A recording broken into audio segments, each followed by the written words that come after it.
And Saul armed David with his armor, and he put an helmet of brass upon his head. Also he armed him with a coat of mail.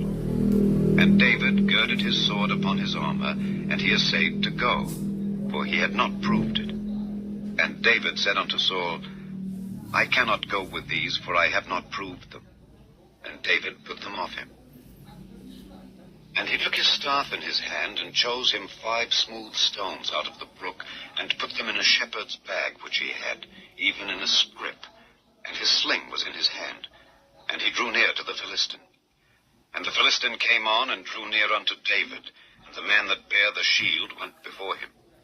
And when the Philistine looked about and saw David, he disdained him, for he was but a youth, and ruddy, and of a fair countenance. And the Philistine said unto David, Am I a dog, that thou comest to me with staves? And the Philistine cursed David by his gods. And the Philistine said to David, Come to me, and I will give thy flesh unto the fowls of the air, and to the beasts of the field.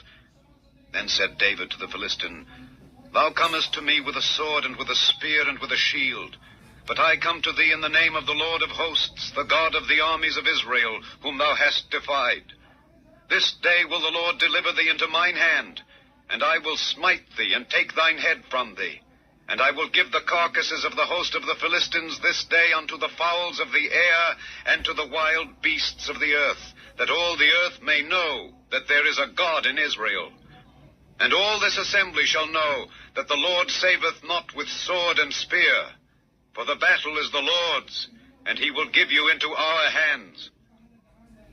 And it came to pass, when the Philistine arose and came and drew nigh to meet David, that David hasted and ran toward the army to meet the Philistine.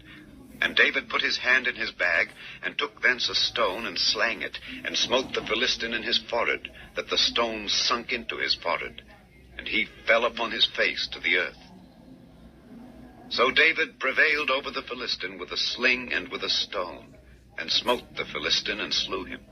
But there was no sword in the hand of David. Therefore David ran and stood upon the Philistine, and took his sword, and drew it out of the sheath thereof, and slew him, and cut off his head therewith. And when the Philistines saw their champion was dead, they fled.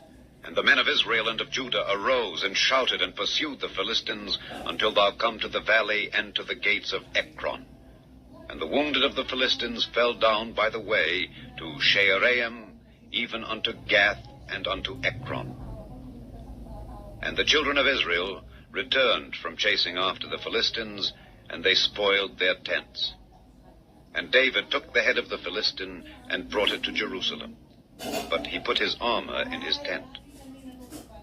And when Saul saw David go forth against the Philistine, he said unto Abner, the captain of the host, Abner, whose son is this youth? And Abner said, As thy soul liveth, O king, I cannot.